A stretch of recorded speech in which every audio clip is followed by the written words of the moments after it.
Bismillahirrahmanirrahim. Assalamu alaikum dear students. How are you all? Hope you all are fine and doing well.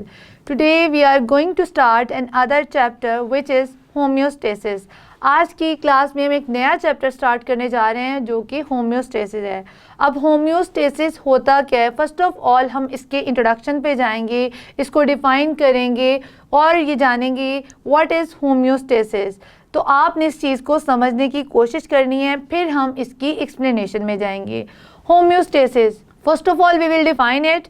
Homeostasis is the maintenance of internal conditions of the body at equilibrium. ठीक है, अगर हम इसको लिखेंगे तो क्या लिखेंगे?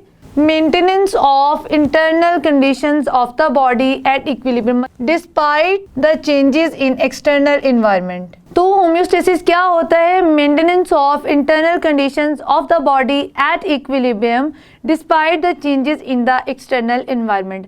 अब सबसे पहले आपने इस कॉन्सेप्ट को समझने की कोशिश करनी है, क्योंकि अगर आप इसको अंडरस्टैंड करेंगे तो ही आप इस चैप्टर की डिटेल्स को समझ पाएंगे। ठीक है, इसमें होता क्या है, जैसा कि इंसान का जो हमारा बॉडी टेम्परेचर, हमारा कोर टेम्परेचर है, वो क्या होता है? नॉर्मली वो 37 डिग्री सेल्सियस होता है या 37 डिग्री सेंटीग्रेड होता है। ठीक है, हमारा बॉडी टेम्परेचर 37 डिग्री सेंटीग्रेड ही रहता है डिस्पाइट कि हमारे इन्वायरमेंट का टेम्परेचर जितना भी चेंज हो जाए। जैसे ये वेदर चेंजेस आती हैं, हमारा गर्मियों में जो इन्वायरमेंटल चेंजेस होती हैं या इन्वायरमेंटल टेम्परेचर होता है वो 50 तक चला जाता है, वो 60 तक भी जा सकता है। ठीक है, उसके बावजूद हमारा बॉडी टेम्परेचर 37 डिग्री सेंटीग्रेड ही रहता है। या फिर सर्दियों में जब टेम्परेचर बहुत ज़्यादा ड्रॉप हो जाता है, हमारा इन्वायरमेंट बहुत ठंडा हो जाता है, टेम्परेचर कभी कभी नेगेटिव में भी चला जाता है, लेकिन हमारा जो बॉडी टेम्परेचर है, हमारा कोर टेम्परेचर 37 डिग्री सेल्सियस ही रहता है। तो ये इसका यही मतलब है कि हमारे इंटरनल जो कंडीशन है उनकी मेंटेनेंस, उनकी जो है उनका बैलेंस कायम रहे, आया कि हमारा इन्वायरमेंट जितना भी चेंज हो जाए। ठीक है, आपका इंटरनल टेम्परेचर या इंटरनल जो कंडीशन है वो सेम रहनी चाहिए, वो बैलेंस रहनी चाहिए। ठीक है, इसी को हम होम्योस्टेसिस कहते हैं कि आपके इंटरनल कंडीशन को बैलेंस रखना ताकि आपकी बॉडी जो है वो बेस्ट वर्क कर सके। तो होम्योस्टेसिस की 3 बेसिकली टर्म्स हैं जो इसके लिए यूज़ होती हैं। 3 तरह के इसके प्रोसेसेस हैं। The first one is osmo regulation. ठीक है, पहला क्या है? Osmo regulation. The second one is thermo regulation.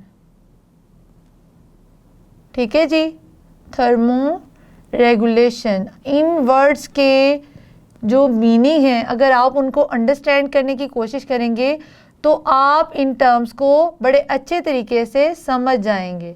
और थर्ड वन इज एक्सक्रीशन।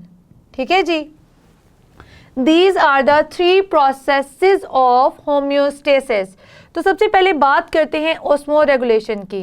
ठीक है, ऑस्मो रेगुलेशन को एक्सप्लेन करने से पहले मैं आपको बताती चलूँ, जैसे कि मैंने एग्जांपल कोट की थी होम्योस्टेसिस की, कि हमारा जो कोर टेम्परेचर है वो 37 डिग्री सेल्सियस ही रहता है, आया कि हमारी इन्वायरमेंटल जो कंडीशंस है वो जितनी भी चेंज हो जाएं। ठीक है, बिल्कुल इसी तरह से हमारा जो बॉडी है उसके अंदर जो ग्लूकोज का लेवल है वो 1 ग्राम पर लीटर होता है। नॉर्मली क्या होता है? 1 ग्राम पर लीटर। आया कि हमारी जो हम कितनी भी कार्बोहाइड्रेट रिच फूड ले लें, ठीक है, तो नॉर्मली जो हमारा जो बॉडी का शुगर लेवल है वो क्या होगा? 1 ग्राम पर लीटर। क्या होगा? 1 ग्राम पर लीटर। ये किसका मैं आपको बता रही हूँ? हमारी बॉडी में ग्लूकोज का जो लेवल है। आपको पता होगा कि हमारे बॉडी के अंदर जो सॉल्ट्स एंड वाटर हैं उनकी कंडीशंस को बैलेंस रखना भी बहुत ज़रूरी है ताकि हमारी बॉडी के जो सेल हैं वो प्रॉपरली फंक्शन कर सके। अब होता क्या है कि हमारी जो बॉडी फ्लूइड है और हमारा जो सेल है, ठीक है, हमारी बॉडी में सेल पाए जाते हैं जो कि फंक्शनल यूनिट है। हमारी बॉडी का स्ट्रक्चरल फंक्शनल यूनिट क्या है? सेल होता है। ठीक है, वो जिस जगह पे होते हैं बॉडी के अंदर बॉडी फ्लूइड भी पाया जाता है। अब बॉडी फ्लूइड के अंदर और सेल के अंदर सॉल्ट एंड वाटर की जो कंसंट्रेशन है, ठीक है, वो कंट्रोल करती है ऑस्मोसिस को और डिफ्यूजन को। ठीक है, ऑस्मोसिस और डिफ्यूजन दो तरह की टर्म्स है जो मूवमेंट के लिए, मॉलिक्यूल्स की मूवमेंट के लिए यूज़ की जाती हैं, और इसका बैलेंस होना इसलिए भी ज़रूरी है कि हमारी जो बॉडी के सेल हैं they work best eight equilibrium. ठीक है, वो बेहतरीन काम करते हैं जब ये इंटरनल कंडीशन जो हैं वो बेस्ट होती हैं। ठीक है, ये बात समझ आ रही है। इस सारे निज़ाम को जो हमारी बॉडी को बैलेंस रखता है उसको हम कहते हैं होम्योस्टेसिस। ठीक है, अब बात की हमने इसके 3 तरह के प्रोसेस होते हैं, तो इनको वन बाय वन जो है वो डिस्कस करते हैं। सबसे पहले बात करते हैं ऑस्मो रेगुलेशन की।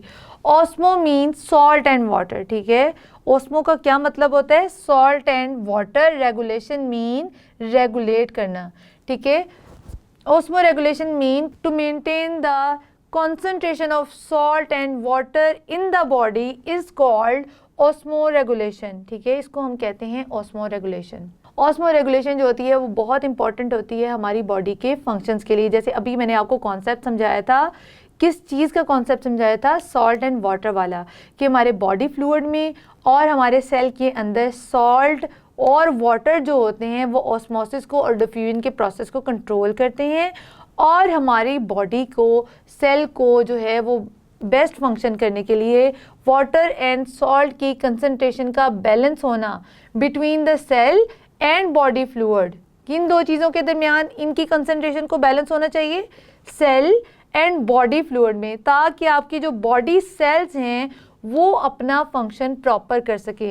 अब बात करते हैं थर्मो रेगुलेशन की। जैसा कि इस वर्ड से जाहिर हो रहा है, thermo mean temperature and regulation mean regulate करना। To maintain the internal temperature of the body is called thermoregulation. आपको पता होगा enzymes of the body work best at particular temperature which is called optimum temperature. ठीक है, आपकी body में जो enzyme function है उसके लिए ऑप्टिमम टेम्परेचर जो है वो उसकी फंक्शनिंग के लिए बेस्ट होता है। ठीक है, जो जिस टेम्परेचर पे एंजाइम बेस्ट वर्क करें उसको उसका ऑप्टिमम टेम्परेचर कहते हैं। ठीक है, सो thermoregulation is very important because enzyme will not work best when the temperature changes occur in the body. So thermoregulation is important for the functioning of enzyme.